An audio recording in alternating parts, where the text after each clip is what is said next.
What's up, Taiwan? I'm Joyce Tseng here in Taipei with the latest news. The government here is investigating 2 more people over Chinese interference in Taiwan's upcoming elections. They are suspected of organizing Beijing-funded trips to China, where attendees met with Chinese officials and were urged to vote for opposition candidates in the January race. It recently emerged that hundreds of local politicians had been on this type of trip.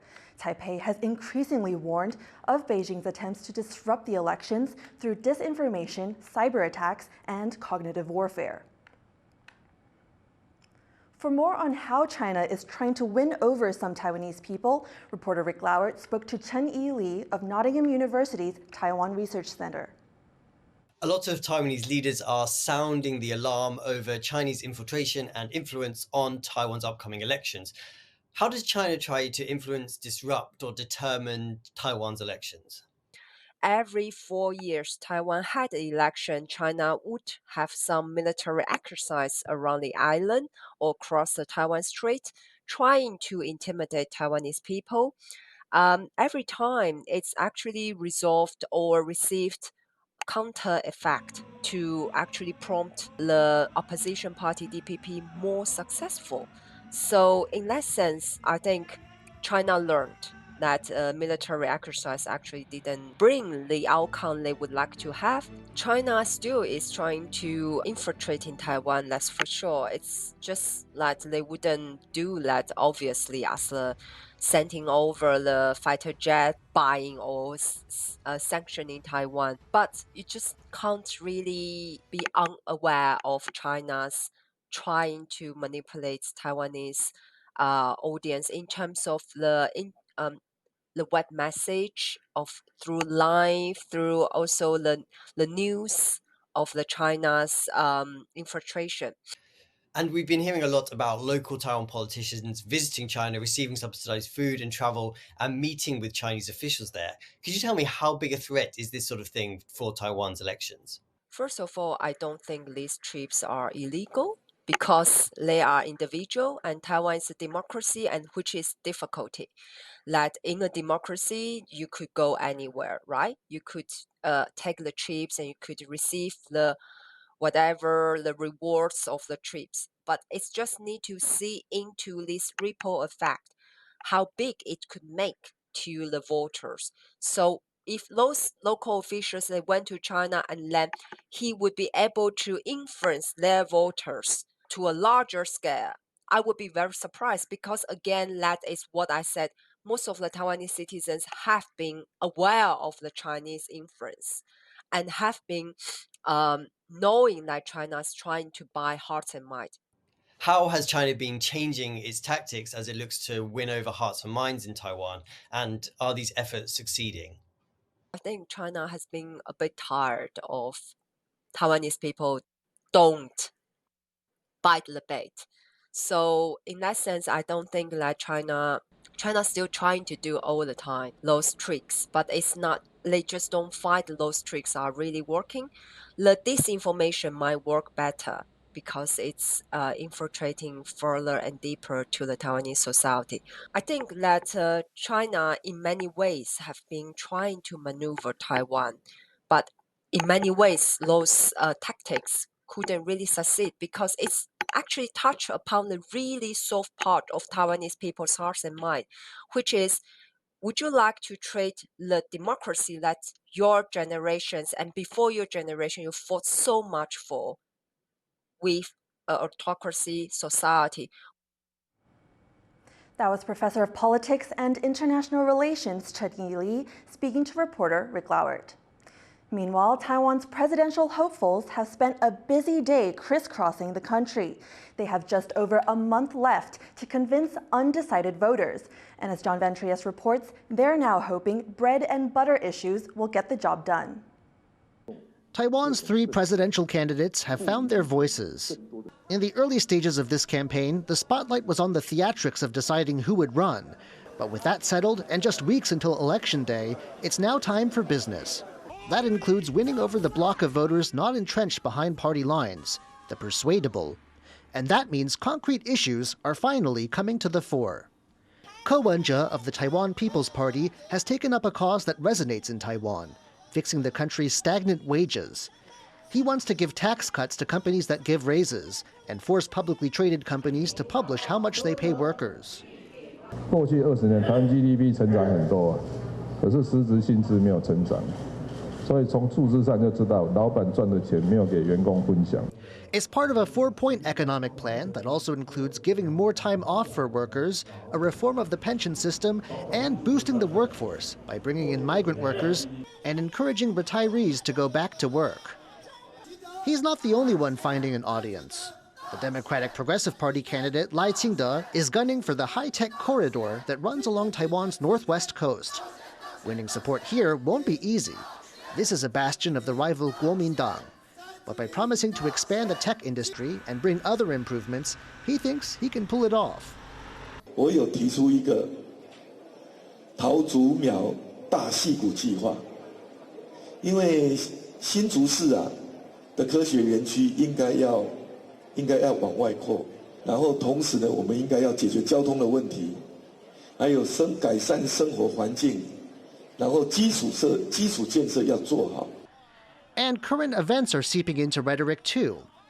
Kuomintang candidate Ho Yo-yi is using the ongoing UN climate change conference to hit on a point his party has long pushed. He says the ruling DPP's plan to phase out nuclear power is a mistake. 非核家园不但跳票，跟国际在减碳、以核减煤的整个趋势完全背道而驰，错误的政策不但比贪污更严重，还会造成后国殃民。 All three candidates have solid bases. They hope that policies like these will bring undecided voters on board, raising their chances of becoming Taiwan's next leader. Eason Chen and John Van Trieste for TaiwanPlus. Taiwan's top science agency has released a list of key technologies that will be subject to stricter regulations. Key technologies refer to tech that would harm national security if exported to China. They cover 5 main industries, including defense, aerospace, and semiconductors. The move is part of Taiwan's efforts to tighten its information security and prevent technology leaks. A place Taiwan is exporting some of its chip tech to, though, is the U.S. state of Arizona. Amid concerns of a labor shortage, I visited a community college there that's training budding chip workers in just 10 days. This is the pneumatic one which goes from here. Scanning for bugs in a machine. These students are learning the skills needed to work with semiconductors, the advanced chips that power all modern electronics. Most of them haven't studied engineering or chemistry before, but as tens of billions of US dollars pour in to grow the American chips industry here in the US Grand Canyon state, Arizonans from all walks of life are looking to join the high-tech field. Once I heard about the CHIPS Act and all the different things that's coming to Arizona, I definitely had to make the jump, career jump. For me, it's more of trying to read where the future's going, especially here locally. I just see the importance of that industry growing a ton over the next 10 years. They're here at Maricopa Community College for Quick Start, a 10-day program to become a semiconductor technician, zero experience necessary. Technicians are crucial entry-level manpower in chip fabs, with about 7 technicians to every engineer. And teaching these budding talents, industry experts like Tanya Manning and Gary Burley, both engineers from Intel, the U.S. chips giant that's building 2 new factories in the state, alongside Taiwanese chip giant TSMC. The expansion of the competing chip firms is fueling growth here, encouraging volunteers like Manning and Burley to share their knowledge. And they say more talent, regardless of background, is needed for these investments to pay off. There's still going to be a big need for manufacturing technicians specifically to come in and work in those factories, and a program like they have here is what's kind of helping feed that need. TSMC has started doing a lot of their hiring for their facility, but Intel really hasn't even really started in earnest yet. The program's seen strong enrollment from those aged 40 to 65, as well as women and minorities, all looking for a career boost. Instructors say their main goal is to give students confidence, admitting the high-tech chips world can be daunting. That's why they're giving them a look into what goes on in a chips fab and equipping them with the basics, from the proper way to dress to how to use essential tools. The machines in this classroom are modeled after what you may find in a clean room. Now, that's a highly controlled environment found in chips factories that usually only engineers get access to. So this is a rare chance for students to get their hands on tools to make them stronger candidates for the job. For Leah Palmer, one of the pioneers behind the program, it hasn't been easy convincing tech corporations to consider late bloomers in tech. But with Intel, TSMC, and other major investors expecting thousands of jobs to be filled here in Arizona, she says there's new traction. Industry realizes that they need us. So right now with TSMC, we've been meeting with them weekly for days. We've had to convince industry that someone that is at a technician level should be on their watch to be their next engineer and their next CEO. With more positions open now than people to fill them with, educators are wanting to get more students through the door. The goal is to empower them to work in high tech, even if they got their start from a 10-day course. That was part of our series on Arizona and its growing chips industry. You can watch all the episodes now on TaiwanPlus.com. Turning now to Europe, a senior Ukrainian official says his country could lose its war with Russia if U.S. aid is delayed. The statement by the Ukrainian president's chief of staff comes as a multi-billion U.S. dollar package faces holdups in Congress. That means U.S. funding for Ukraine could dry up by the end of the year. Washington has given Kyiv over $60 billion since Russia invaded last year. Ukraine has resisted a takeover, but its counteroffensive has stalled and it's facing new Russian attacks in the east. 22 climbers are confirmed dead after a volcano erupted in Indonesia. Efforts to find one last missing climber on Mount Merapi are ongoing. The volcano is one of the most active in Indonesia. Authorities in the country have long warned that it could be dangerous for hikers. The eruption is the deadliest in over 40 years.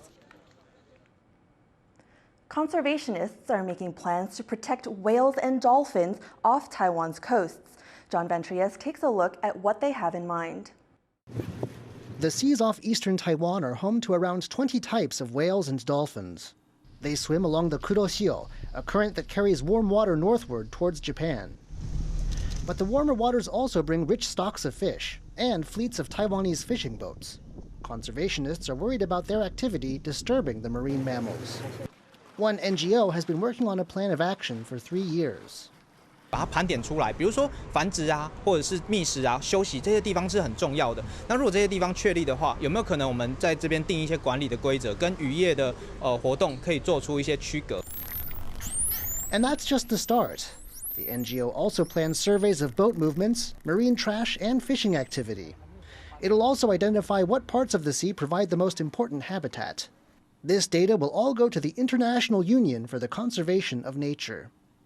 可以去申请 IUCN 的这个 IMMAS 海洋哺乳动物重要栖息地的一个认证。那希望透过这个认证，可以帮助我们加速，就是台湾这样子的推动，就是能够让划设保护区的策略，它能够是尽早达成。 There are over 100 such protected marine areas around the world, but none yet in the North Pacific. The group wants Taiwan to be the first in the region, showing a commitment to balancing fishing with a need to conserve the rich array of life below the waves. Devin Tsai and John Van Trieste for TaiwanPlus. Thank you for watching What's Up Taiwan. You can visit the TaiwanPlus website or follow our social media for more stories from Taiwan and around the world.